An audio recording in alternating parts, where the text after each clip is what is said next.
Hey everyone! Today's video is about photoresists and how I use them to etch graphic imagery onto my work.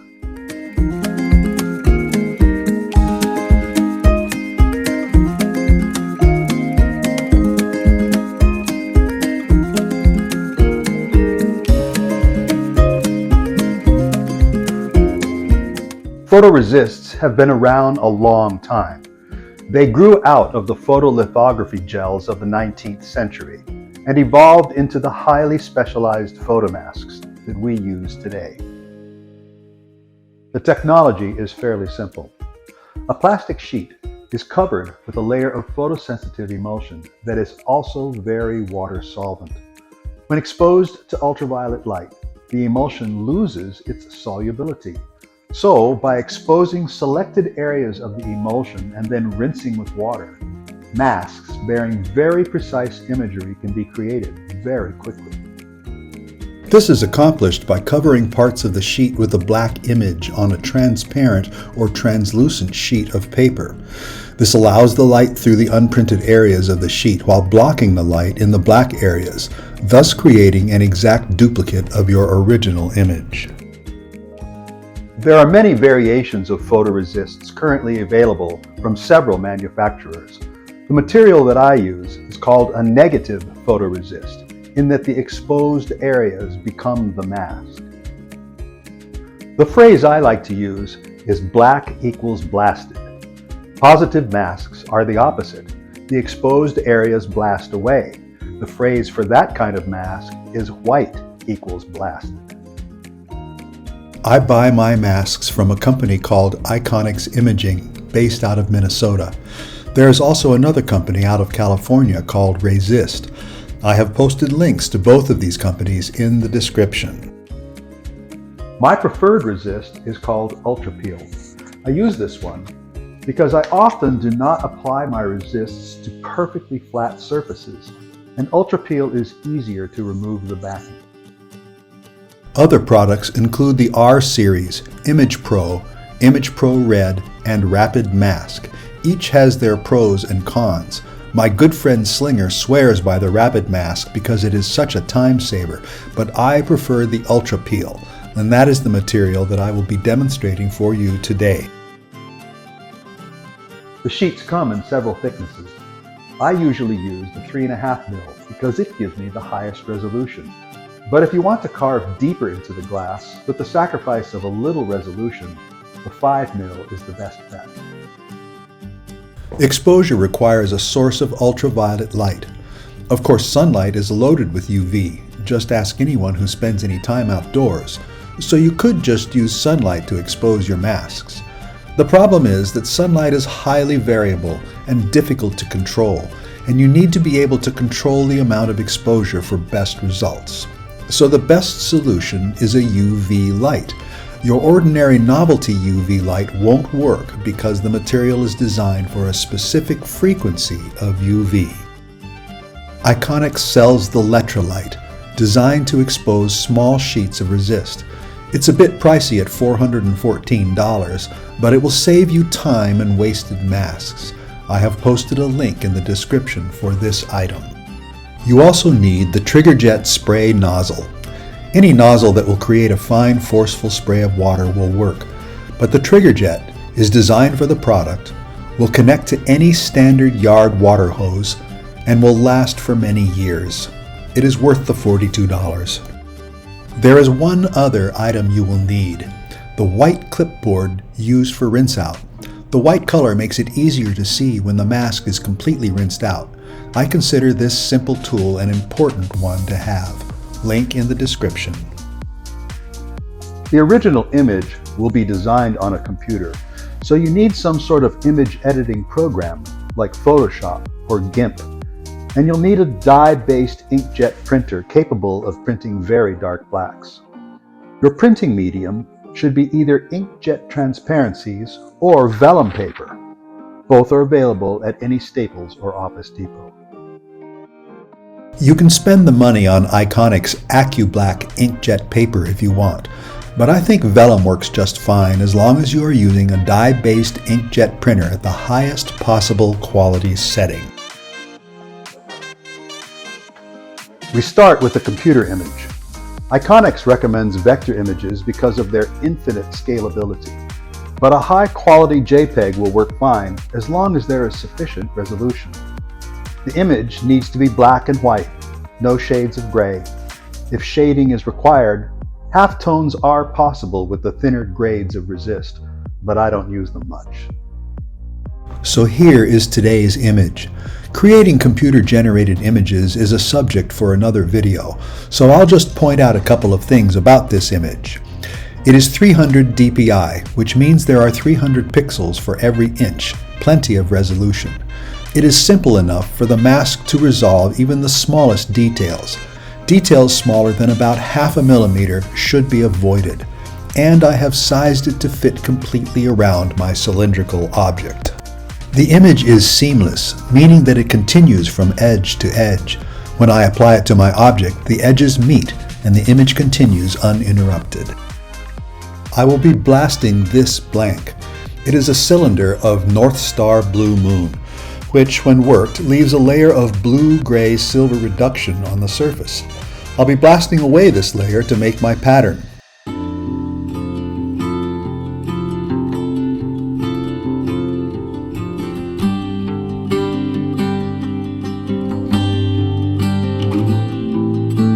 I determine the diameter by wrapping a piece of paper around my object and cutting it so that it fits precisely, and then measuring it. Then I size the image in Photoshop accordingly.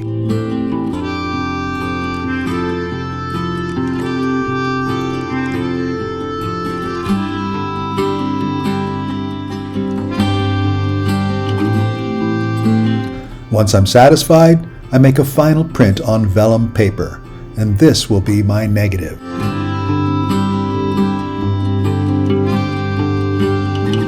Cheaper inkjet printers may not give you a dark enough print to adequately block the light during exposure.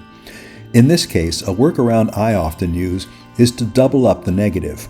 I print 2 copies, cut them out, and tape them one on top of the other. Care must be taken so that the images line up perfectly. Once I have them lined up, I secure them together with tape.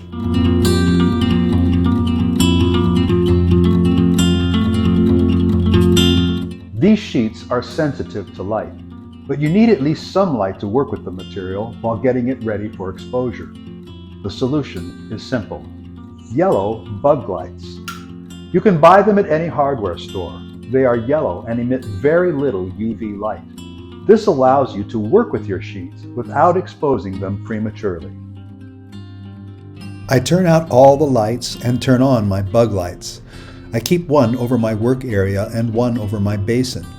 Then I open the envelope containing the masks and cut a piece out that will fit the image.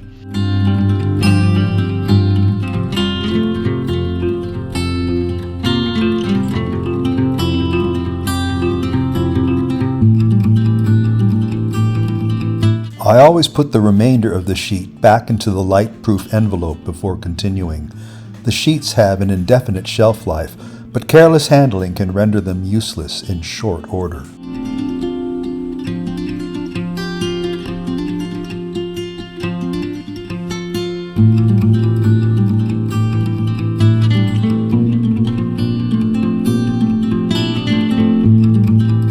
I place the cut sheet on my negative dull side down and put the setup on the clear cover of the electrolyte. I pull the light cover over and secure it, pinning the setup in place, and then I set the cover over the light. The electrolyte comes with a timer switch, but I don't use it. Instead, I use my smartphone's stopwatch to time the exposure. I plug in the light, turn the timer switch on, and as soon as the light comes on, start my stopwatch. At exactly 40 seconds, I pull the plug. The timer switch on the light continues to run, but my exposure is now complete, so I can remove the cover and take my exposed mask to the rinse-out basin.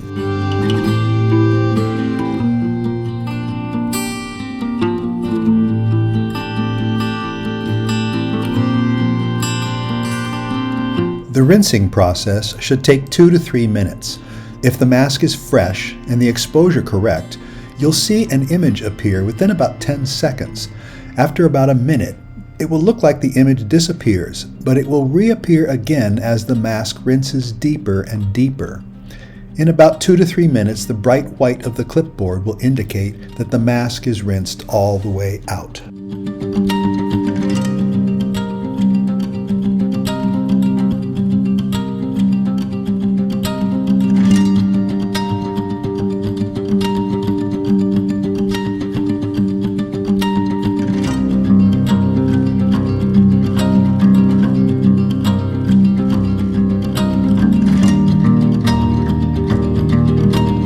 I remove the mask from the clipboard and carefully place it on a piece of paper towel.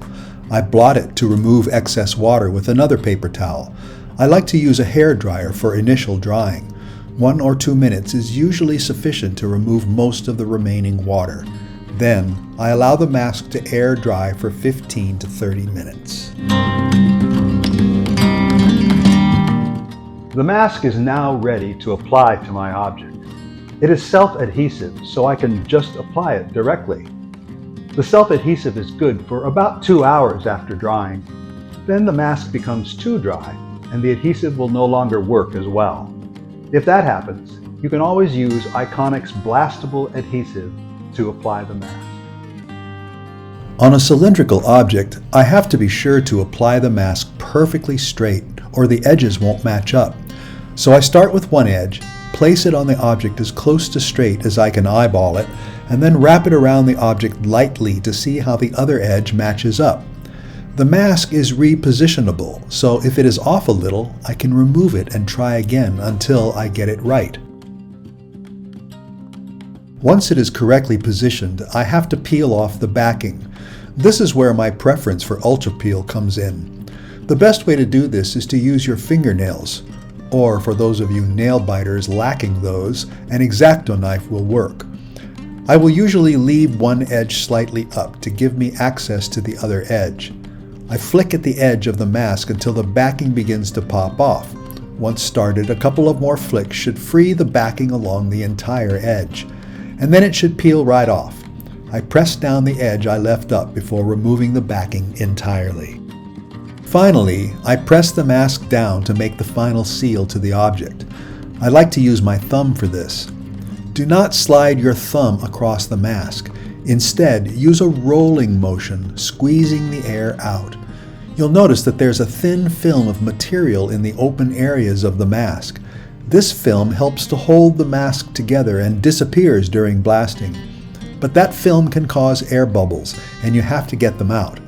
Iconics sells a wire brush roller that is intended for this, but it's $30 and the air bubbles can be dealt with easily in other ways. I just use an X-Acto knife to break that thin film in key places to let the air out. For small masks, this works very well. I cover up any other areas of my object that I want to protect from the blaster, and I'm ready to blast. I like to use electrician's tape for this, since it resists the blasting very well, does not shred like masking tape does, and is easy to remove.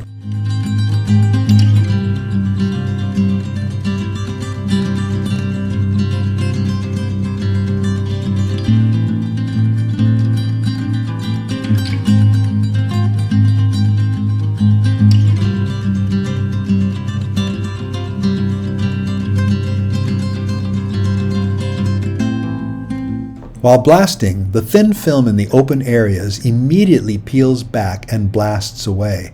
When that happens, I know that I am through to the surface of the glass. You can blast as deeply as you need to for your intended design. Here, I am just blasting through surface reduction, so I don't have to go very deep. If you are doing layers of colors, you have to blast much deeper. The mask will hold up well to an extent, but the longer it's exposed to the blaster, the weaker it gets. If you try to blast too long or too deeply, eventually the mask may fail. After blasting, the mask must be removed.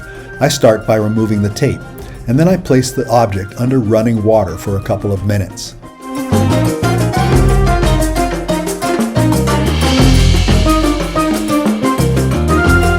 Warm water will soften the mask faster, but cold water works too. And then I just rub the mask off using my fingers.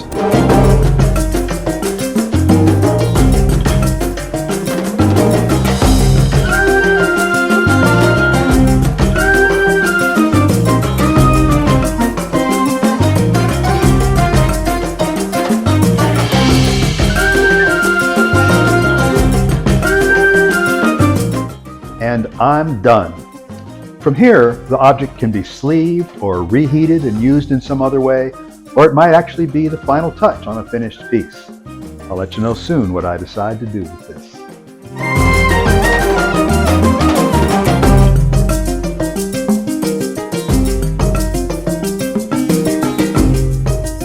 If you enjoyed this video, please like and subscribe.